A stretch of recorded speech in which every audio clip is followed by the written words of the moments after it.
ہوتا صبا قرار اے کاش، رہتی ایک آدھ دن بہار اے کاش۔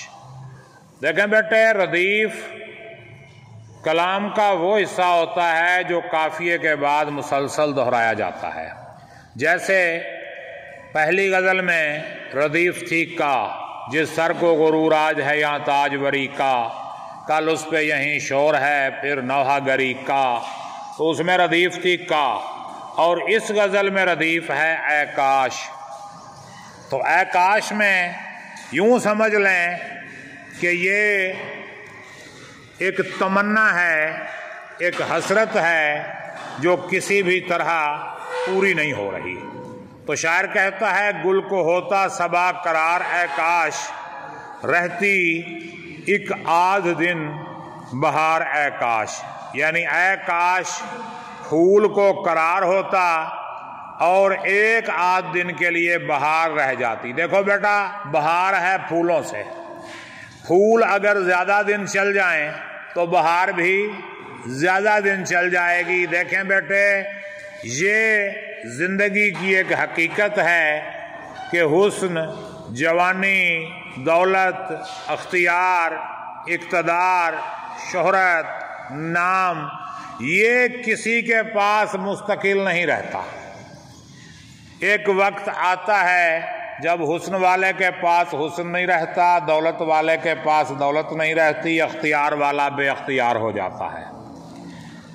سب شانوں کا مالک اللہ تعالیٰ ہے، اس کے لیے ہر چیز ہمیشہ ہمیشہ کے لیے ہے اور باقی سب کے لیے عارضی ہے۔ کوئی بھی تھا، کوئی بھی ہو، کوئی بھی ہوگا، پہلے نہیں تھا پھر بن گیا، کچھ عرصہ رہے گا پھر نہیں رہے گا۔ یعنی باقی ہر چیز کی ابتدا بھی ہے، انتہا بھی ہے، عروج بھی ہے، زوال بھی ہے، اس کے لیے کچھ نہیں۔ تو اگر پھول کچھ عرصہ زیادہ قائم رہ جائے تو بہار بھی کچھ عرصہ زیادہ گزر جائے گی۔ دیکھیں بیٹا، جوانی کا وقت آج کل کوئی 12-14 سال کی عمر میں شروع ہو جاتا ہے، 15-16 سال 18 سال کی عمر میں بندہ بھرپور جوان ہوتا ہے۔ پھر وہ جوانی اگر سنبھال لی جائے تو کوئی 25 سال تک 30 سال تک بندے کا سہارا بن جاتی ہے۔ 30 سال کے بعد جو ہے نا، اگر آپ اپنی خوراک، ایکسرسائز وغیرہ مینٹین کریں گے تو 40-45 سال تک بندہ جو ہے نکال جاتا ہے۔ اور اگر برگر شوارمے والی زندگی ہوگی، ہم کہتے ہیں نا نیڈو کا دودھ پی کر ہم سب جواں ہوئے ہیں، برگر شوارما ہے قومی نشاں ہمارا، تو برگر شوارمے، لیز، پاپڑ، یہ اس طرح کا گند بلا کھا کھا کر جو جوانی بنے گی تو یہ 30 سال سے پہلے ہی جو ہے نا گوڈے گٹے جواب دینا شروع کر دیتے ہیں۔ پھر کہتے ہیں ایچ بی لیول جی تھلے آ گیا ہے، میدا خراب ہو گیا جی، گوڈے کٹک کٹک کر دینے، کمر دکھ رہی ہے، وغیرہ وغیرہ وغیرہ، یہ ہوتی ہے برگر شوارمے والی جوانی۔ تو ویسے جو ہے صحت مند جوانی وہ کوئی 40-45 سال کی عمر تک بندہ نکال جاتا ہے، لیکن اس کے بعد زوال شروع ہو جاتا ہے۔ تو اگر یہ جوانی کوئی 100 سال تک نکل جائے تو بندہ کچھ زیادہ انجوائے کر لے گا۔ دیکھو، یہ جوانی کا پیریڈ اگر کوئی 100 سال تک چل جائے تو زیادہ مزے ہوں گے۔ اس لیے اے کاش کہا کہ یہ ہو نہیں سکتا، جو فطرت میں اللہ پاک نے ایک سسٹم بنایا ہے، اس سسٹم سے آپ منحرف نہیں ہو سکتے۔ اس لیے نہ تو پھول اپنی مدت سے زیادہ رہ سکتا ہے اور نہ جوانی جو ہے وہ اپنی مدت سے آگے جا سکتی ہے۔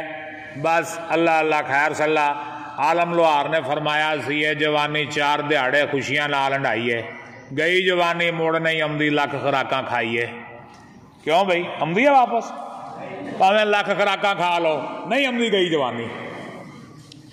اور دوسرا شعر کیا ہے کہ یہ جو 2 آنکھیں مند گئیں میری، یہ جو 2 آنکھیں میری بند ہو گئی ہیں، یہ جو 2 آنکھیں مند گئیں میری، اس پہ واہ ہوتی ہیں ایک بار اے کاش۔ یہ جو میری 2 آنکھیں بند ہو گئی ہیں نا، اسے دیکھ کر ایک بار تو کھل جاتی، اس پہ واہ ہوتی ہیں ایک بار اے کاش۔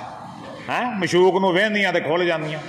دیکھیں بیٹا، شاعر کہتا ہے کہ موت آ گئی، بندہ مر گیا، گیم اوور ہو گئی۔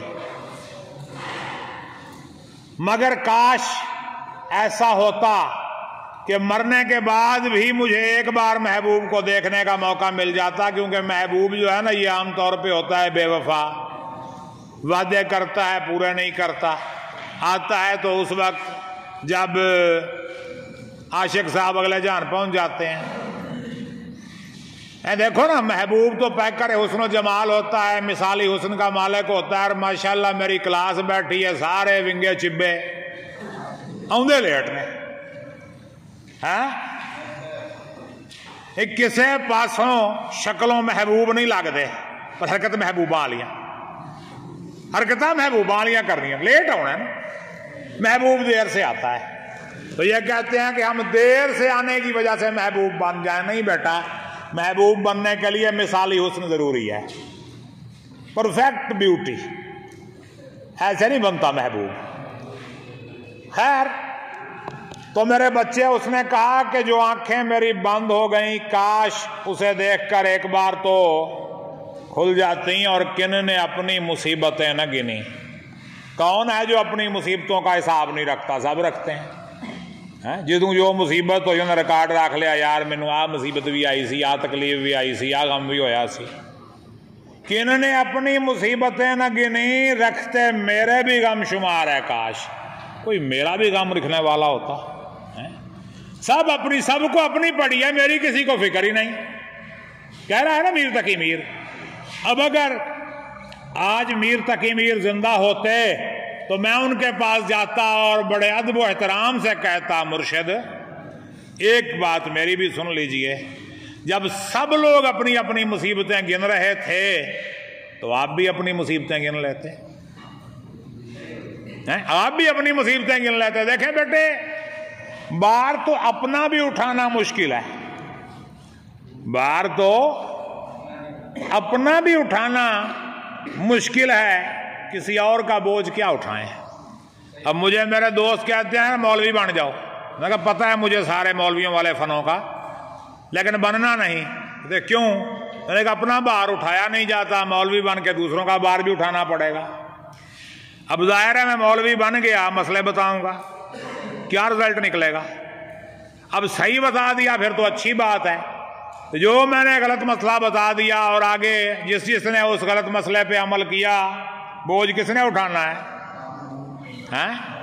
بس اس لیے جو ہے نا اپنا بوجھ بندہ اٹھا لے، یہی بڑی بات ہے۔ تو میر تقی میر کہتے ہیں کہ کن نے اپنی مصیبتیں نہ گنی، رکھتے میرے بھی غم شمار ہے کاش، اور جان آخر تو جانے والی تھی، جان آخر تو جانے والی تھی، اس پہ کی ہوتی میں نثار اے کاش، اس پہ کی ہوتی میں نثار اے کاش، مرنا تو ویسے بھی تھا، اے کاش میں نے اپنی جان اس پر قربان کی ہوتی، یعنی اپنے محبوب پر، اے کاش میں ٹائم پر کلاس میں آ جاتا۔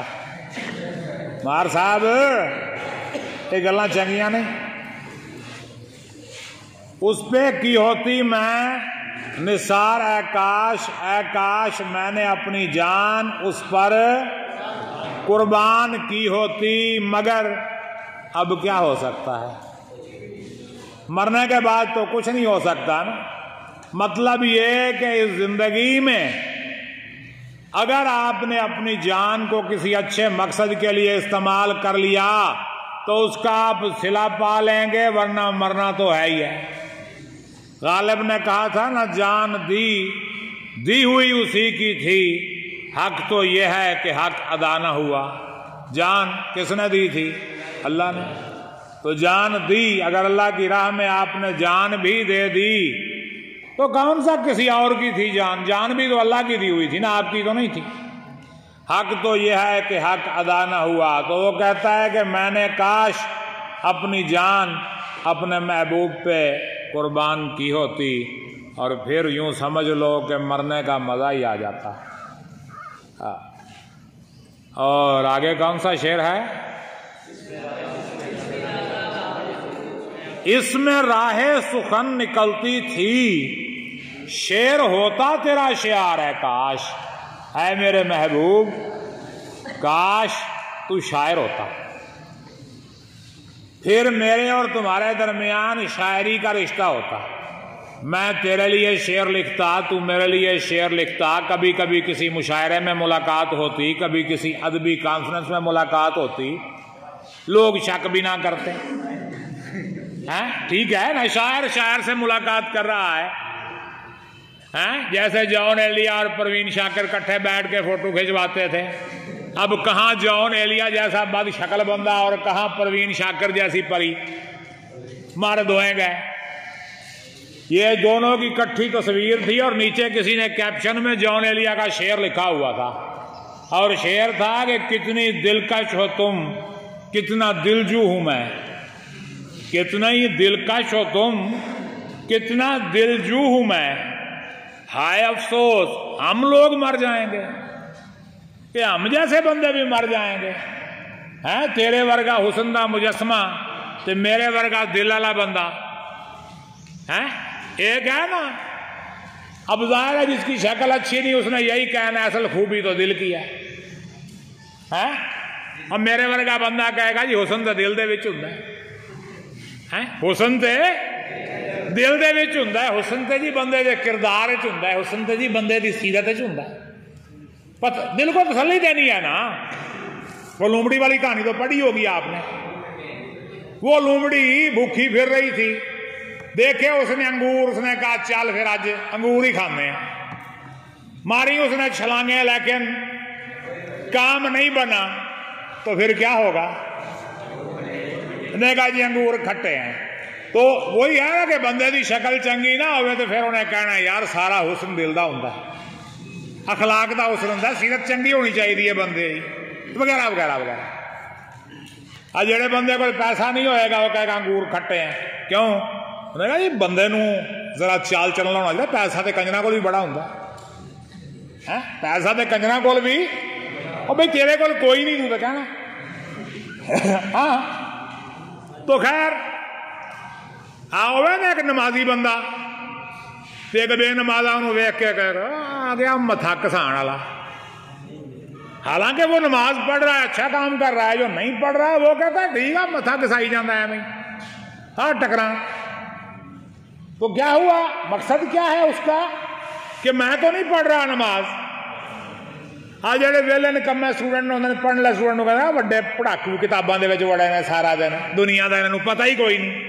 ادھر ادھر ویکھن دنیا کنی حسین ہے، وڈے پڑھن والے آئے نے کتابی کیڑے. ہوتا ہے نا. تو ماشاءاللہ ہماری کلاس میں تو کوئی اس طرح کا کیس نہیں ہے کتابی کیڑے والا. اتنے سارے ایکو جائے نے، سارے پڑھائی نو چٹی سمجھ کے کرن لینے. اور مار صاحب نے تو اج دوسری دفعہ کلاس آئے بیٹھے نے پورے سال. پورے سال دے وچ جناب مار صاحب دوسری دفعہ کلاس آئے. مہربانی جناب مار صاحب تاری ساری کلاس سج گئی. مار صاحب تشریف لایا. تو بیٹھے کیا کہا اس نے کہ شاعر اگر تو ہوتا تو ہمارے درمیان شاعری کا ایک گہرا رشتہ ہوتا، ہم شاعری کے بہانے ایک دوسرے کے ساتھ ہو جاتی ملاقات کہیں نہ کہیں. اور لاسٹ شعر ہے کہ شاہ جہت اب تو تنگ ہے ہم پر. شاہ جہت کا مطلب ساری دنیا. شش کہتے ہیں 6 کو اور جہت کہتے ہیں سمت کو. ٹوٹل 6 سمتیں ہیں دنیا میں، شمال جنوب مغرب مشرق اوپر نیچے، سجے کھبے اگے پیچھے اتنے تھلے. کتنی سمتیں ہوئی؟ 6. 4 کتوں ہوئی؟ اوپر نیچے کہاں جائے گی؟ یہ اوپر نیچے بھی تو سمتی ہے نا ایک. تو بیٹے یہ 6 کی 6 سمتیں ہمارے لیے تنگ ہو چکی ہیں. کیوں؟ عشق کر بیٹھے ہیں. دیکھو بیٹا عاشق کو محبوب کے علاوہ کہیں سکون ملتا ہی نہیں. اور عاشق کو محبوب نہ آسمان میں ملتا ہے، نہ زمین میں، نہ دائیں نہ بائیں، نہ آگے نہ پیچھے. کیونکہ محبوب کوئی چیز تو نہیں کہ جا کے بازار سے لے آئے گا، یا محبوب کسی کھیت میں لگا ہوا پودا تو نہیں کہ آپ اکھاڑ کے لے آئیں گے. محبوب کوئی قیمتی پتھر تو نہیں کہ آپ زمین کھودیں گے اور وہاں سے محبوب نکل آئے گا. دیکھو بیٹا محبوب ہے انسان، اور انسان کی ہوتی ہے اپنی مرضی، اور مرضی کے خلاف آپ کچھ نہیں کر سکتے. اور پھر انسان انڈیپینڈنٹ بھی نہیں ہوتا، ڈیپینڈنٹ ہوتا ہے. محبوب کے اپنے مسائل ہیں. فرض کرو آپ مانتے ہیں، آپ کے گھر والے نہیں مانتے. محبوب تو مانتا ہے مگر محبوب کے گھر والے نہیں مانتے. آپ کہیں محبوب کو آؤ مڑ چلیے، نہ مجھے اپنے گھر والوں کا بڑا احساس ہے، پیار تیرے نال ہے تے عزت گھر والے دی. بن گیا نا حلوہ محبت دا. کیوں بھائی؟ محبت کا بن گیا نا حلوہ. تو اس لیے محبوب کو حاصل کرنے کے لیے محبوب کی رضا چاہیے. محبوب راضی ہوگا تو محبوب ملے گا. کوئی ایسا فارمولہ نہیں کہ آپ زبردستی محبوب کو لے آئیں گے. وہ انسان ہے، کوئی لیلا بکری نہیں ہے. کوئی لیلا بکری نہیں ہے کہ آپ منگل منڈی پہ جائیں گے اور اس کے گلے میں رسی ڈال کے لے آئیں گے. آؤ جی محبوب چلیے ہوں اگے اس قلعے تے بننے آسی تو ہوں میں تینوں اپنے قلعے تے بننا. محبوب کو حاصل کرنے کے لیے محبوب کی رضا چاہیے. محبوب راضی ہوگا تو معاملہ ٹھیک ہوگا. اور انسان راضی ہوتا ہے اپنی مرضی سے. وہ اس کی مرضی آپ جیسے مرضی حاصل کر لیں، اپنی محبت کا یقین دلا کے، اپنی وفا کا یقین دلا کے، اپنے کردار کا یقین دلا کے، یا پھر کوئی نوٹ ووٹ بکھا کے، کسی بھی طرح آپ یقین دلا دیں محبوب کو اپنی محبت کا. بس آپ ایسے کریں نا، سی ایس ایس کر لیں. سی ایس ایس کر کے اسسٹنٹ کمشنر لگ جائیں، محبوب کیا اس کا ابا اماں بھی مان جائیں گے. اور اگر یوں ہی آپ فیس بک کے دانشور اور واٹس ایپ کے شہزادے رہے تو محبوب کیا، محبوب نے بھی کہنا دفع ہو. کیونکہ جب پریکٹیکل لائف میں بندہ آتا ہے تو پھر تو ظاہر ہے خرچ بھی اٹھانا پڑتا ہے، گھر کے معاملات بھی ہوتے ہیں، سارا کچھ کرنا پڑتا ہے. ورنہ دھکے، صرف دھکے نہیں، بہت ہی دھکے. ٹھیک ہے میرے بچوں، مل گیا محبوب؟ پھر کوئی سوال، کوئی بات، کوئی چیز ذہن میں آیا تو پوچھ لیں.